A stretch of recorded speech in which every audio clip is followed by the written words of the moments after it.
Hey, salut la gang, c'est JP pour l'école du jeu. Aujourd'hui, je suis très excité de vous présenter un jeu qui aurait probablement pu s'immiscer dans mon top des meilleurs jeux de 2019, mais je dis ça avant même d'y avoir joué. C'est tout simplement parce que c'est un jeu qui vient de sortir, j'ai pas eu encore l'opportunité d'y jouer, je ne sais pas si je pourrais y jouer avant la fin de l'année, mais c'est un jeu qui est proposé par l'un de mes concepteurs favoris, et donc je suis très heureux de vous faire la présentation de Maracaibo. L'école du jeu, en partenariat avec la boutique L'Imaginaire. Au-delà de vos attentes.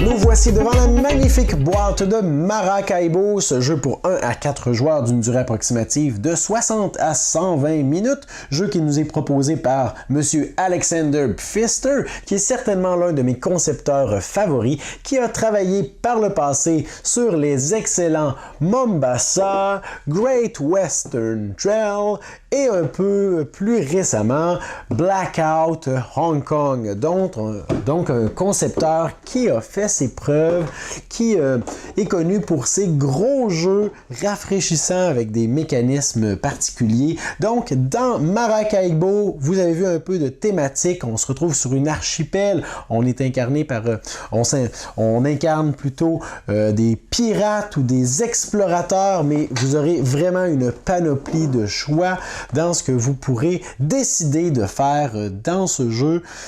Et vous aurez également des choix au niveau du concept ou plutôt du mode de jeu dans lequel vous décidez de jouer. Parce que on vous en offre 3 différents. La possibilité de faire une partie et après ça, c'est classé. Donc une simple partie entre amis avec des personnes. Et après ça, il n'y a pas de progression ou de continuation. Une fois que la partie est terminée, on félicite le gagnant et on passe au prochain jeu.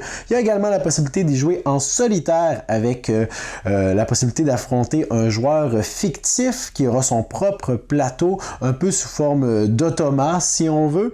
Donc des règles particulières s'appliquent pour ce mode de jeu. Mais ce qui me paraît particulièrement intéressant, c'est la possibilité d'y jouer sous forme de campagne Legacy, mais attention ici, lorsqu'on parle de Legacy, on ne parle pas d'autocollant, on ne parle pas de marqueurs permanents à apposer sur le plateau, pas de cartes déchirées. En fait, l'aspect Legacy du jeu vient du fait que notre plateau principal est représenté par une sorte d'archipel et il y aura des tuiles particulièrement identifiées pour la campagne Legacy qui ne seront utiles que pour celle-ci et qui viendront changer la topographie, les opportunités, les lieux qu'on peut visiter sur le plateau central. Les décisions qu'on fera vont donc influencer la mise en place ou la présentation du jeu, nos opportunités, tout ça, mais pas de façon définitive au même sens où on aurait la possibilité de placer un autocollant. On a toujours la possibilité en cours de campagne de retirer toutes nos tuiles parce que ce sont des tuiles amovibles et de faire une simple partie avec des amis ou de recommencer la campagne du début. Alors très intéressant cet aspect de campagne Legacy mais qui n'est pas définitive en soi. Donc aujourd'hui je vous présente le matériel qui se trouve dans la boîte que je n'ai pas encore ouverte et je vous fais une présentation sommaire de quelques informations et au sujet des mécanismes de jeu, mais on n'entrera pas donc dans tous les détails des règles de ce dernier. On va essayer de garder la vidéo le plus court possible, ce qui est déjà chose assez difficile avec moi. Nous avons donc le livret de règles ici qui nous présente les différents éléments de jeu, les mises en place également, et on vous offre des choix juste ici. Est-ce que vous vous apprêtez à commencer la campagne? Si oui, voici ce que vous devez faire. Est-ce que vous voulez continuer la campagne à l'endroit où vous étiez rendu? Si oui, voici ce que vous devez faire. Est-ce que vous voulez rejouer un chapitre bien spécifique? Si oui, voici les informations. Donc, très intéressant et facile de se référer à cela. Un livret de règles qui me semble assez épais quand même, 24 pages. Nous avons ici des informations sur les actions ou l'anatomie un peu d'un tour avec les phases que nous allons devoir répéter. La phase de navigation, la phase d'action principale et finalement la phase où est-ce que nous allons avoir l'opportunité de piocher de nouvelles cartes. Alors ici, on a tous les symboles, mais également chacune de ces phases qui sont décrites plus en détail. La possibilité de faire des actions dans un village, de remplir des quêtes, nos assistants qui peuvent venir nous être très utiles. La livraison de marchandises, parce que on a également du combat, parce que vous incarnez des pirates et comme n'importe quel marinier ou pirate, eh bien, vous pouvez décider un peu de votre orientation. Est-ce que vous allez être orienté sur la livraison de marchandises, sur la résolution des quêtes, de vos missions ou de vos plans de vie, sur le combat, sur l'exploration? Donc, il y a toutes sortes de possibilités qui s'offrent à vous. On a toutes sortes d'explications. Le mode solitaire est expliqué juste ici, dans les 3 pages ou 4 pages suivantes, et finalement un petit annexe expliquant chacun des icônes et les tuiles Legacy également que nous allons rencontrer en cours de campagne, qu'on va essayer de garder secrète, bien évidemment. Dans la boîte, on retrouve beaucoup de jetons de bois, autant des petits personnages qui représentent soit nos assistants qu'on laissera sur le plateau, qu'on va voir un peu plus profondément dans la boîte probablement, mais également nos petits personnages qui vont être un peu comme des marqueurs qu'on va pouvoir faire progresser sur les différentes pistes autour du plateau, et finalement des espèces de petits disques de couleur marron que nous allons pouvoir venir apposer sur nos plateaux individuels. Si je vous donne juste ici un exemple, nous avons l'un de ces fameux plateaux qui me semble impossible de récupérer. Voilà, donc ça ici, c'est un de nos plateaux individuels qui représente notre bateau, parce que c'est à bord de notre navire que nous allons progresser dans l'archipel où on se trouve, et un peu comme dans Great Western Trail, nous allons avoir l'opportunité d'améliorer ici notre navire. Dans Great Western Trail, il n'y a aucune mention de bateau, mais ces petits disques vont se trouver sur les différents emplacements juste ici en début de partie, et nous aurons différentes opportunités pour venir améliorer notre navire en retirant ces disques et en nous donnant accès parfois au pouvoir passif qui est juste en dessous, ou dans certains cas aux récompenses immédiates, des points, de l'argent, ou juste ici, je crois que ce sont des nouvelles possibilités en lien avec maintenant des opportunités pour les actions au village, etc. Évidemment, il y a d'autres informations sur ce plateau. C'est dans ces emplacements juste ici qu'on pourra venir mettre les quêtes que nous avons réussi à accomplir et que tous les autres joueurs vont pouvoir consulter. Nous avons la piste de nos capacités de combat naval juste ici, si nous avons l'opportunité de nous battre en cours de partie.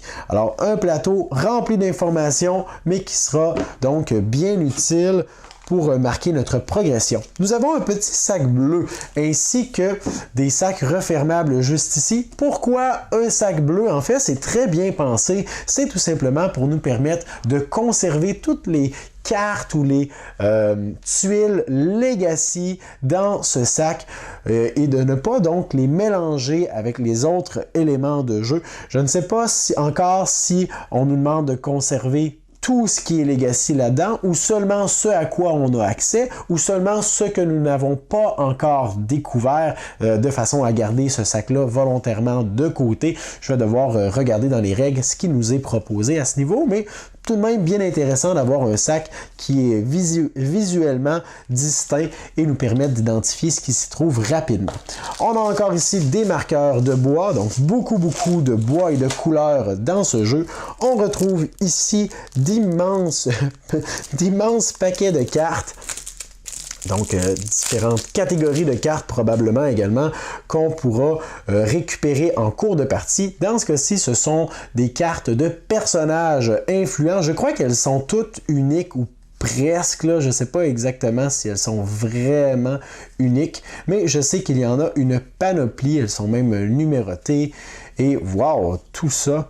Alors, ici, on vient d'avoir des bâtiments, mais jusqu'à ici, on avait donc des personnages, on voit qu'on a quelques doublons quand même.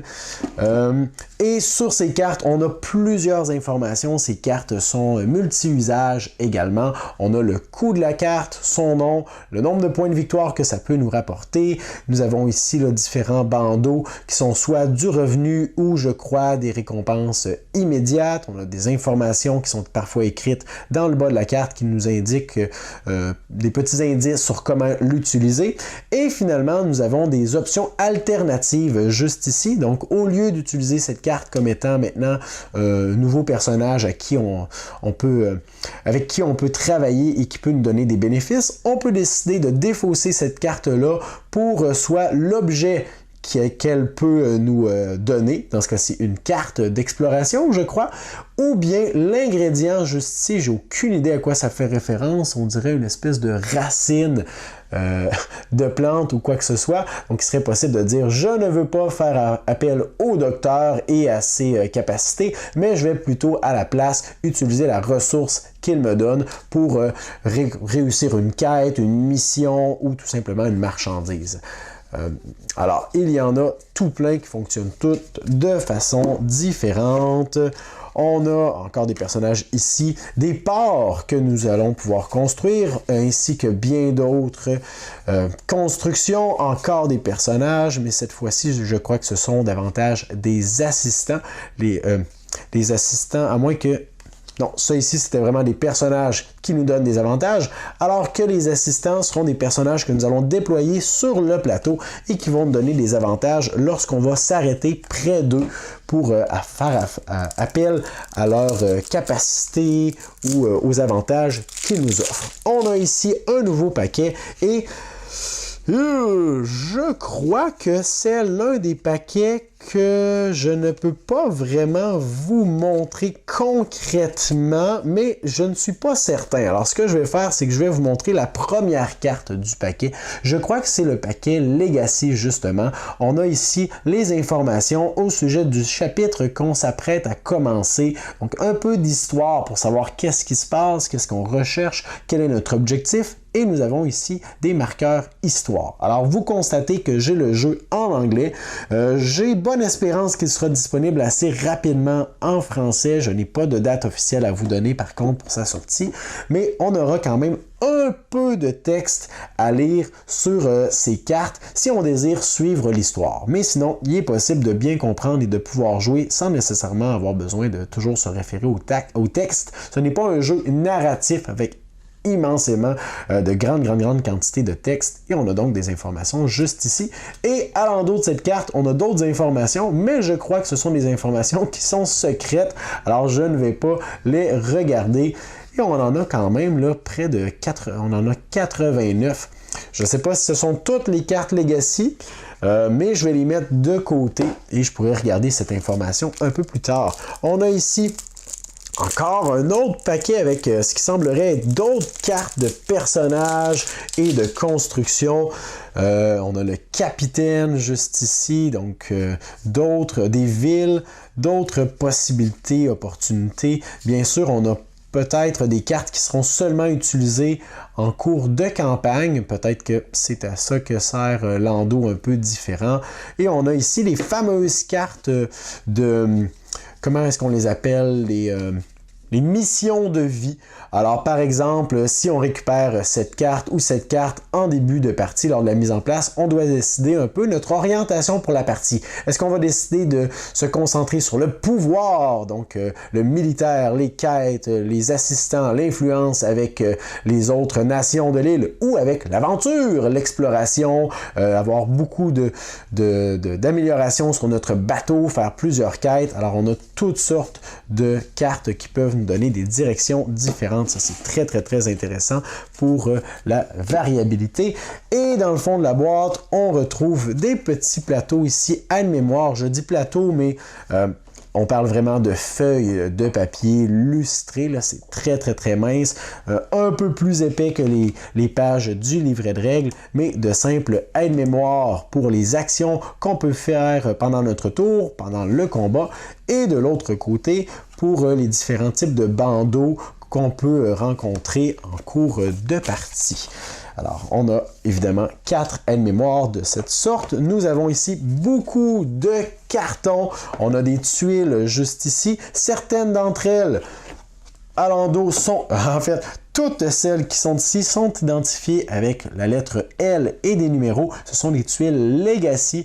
Alors, bien que je vous les ai montrées, ça ne divulgage pas d'informations ou quoi que ce soit parce qu'on ne sait pas nécessairement où elles seront placées, quand, pourquoi, qu'est-ce qu'elles feront. Mais on remarque donc qu'il y en a beaucoup. On a des tuiles également de combat. Les tuiles ici qui sont, j'ai aucune idée à quoi ça fait référence, des objets, des quêtes. Ah, ce sont les quêtes également qu'on peut remplir. Donc, beaucoup de cartons. On en a d'autres encore ici avec notre plateau qui vient de tomber, plateau de joueurs. Nous avons l'argent juste ici qui est en carton et nous avons le fameux plateau ici recto verso qui sera utilisé si on décide d'y jouer en solitaire. Et tout au fond de la boîte, nous avons notre plateau principal que je vais essayer de déplier habilement pour vous donner un petit aperçu. Je sais que vous ne pourrez pas voir toute l'ampleur de cet immense plateau, mais ça peut vous donner une petite idée de comment on va progresser. Donc, tous les joueurs vont commencer la partie dans la Havane, juste ici, où nous allons placer nos petits bateaux. Et un peu à la Great Western Trail ou à la Jamaïca, si on veut, nous avons une piste qu'on doit suivre et on devra continuer à faire toujours ce trajet, mais nous allons pouvoir bifurquer dans différentes directions pour aller utiliser donc les actions, les opportunités qui se trouvent de l'autre côté de l'île. On a des lieux où on n'a pas le choix de s'arrêter si on décide d'aller de ce côté. On a la piste également ici d'exploration sur laquelle il sera possible d'avancer, de progresser et de débloquer de nouveaux pouvoirs, nouvelles opportunités. Si on décide bien évidemment de se concentrer sur la piste d'exploration, parce que sinon on pourrait se concentrer sur l'influence avec les différentes nations qui se trouvent dans cet archipel et avoir plus d'influence avec la nation ici de banderole blanche, rouge, bleu, qui va nous donner différents avantages, des multiplicateurs de points en fin de partie, mais également il serait possible d'aller interagir avec les différents villages, les villes qui se trouvent sur ce plateau. Et là, évidemment, notre plateau est vide. Vous devez vous souvenir que en cours de partie, en cours de campagne, on va ajouter des tuiles là-dessus sur les nombres, les chiffres qui sont là pour offrir de nouvelles possibilités, de nouvelles opportunités. Alors, ça me semble être un jeu qui est excessivement riche, excessivement rempli d'opportunités. J'ai très hâte de découvrir le mode de jeu campagne. Ce qui me semble être très intéressant également avec le mode de jeu campagne, c'est qu'on n'est pas contraint d'y jouer uniquement avec les mêmes joueurs. On peut décider de progresser dans notre campagne seul ou avec 2 personnes et après ça, après quelques parties, on a une nouvelle personne qui décide de se joindre. Ça ne change pas quoi que ce soit. Parce que c'est très bien fait justement pour qu'on puisse apprécier la campagne dans toutes ses configurations et avec le plus de personnes possible. Alors, un jeu qui m'excite beaucoup. J'ai bien hâte de voir si ce sera mon jeu préféré de Alexander Pfister. N'hésitez pas à me laisser des commentaires sous la vidéo si vous avez eu l'opportunité d'y jouer jusqu'à présent.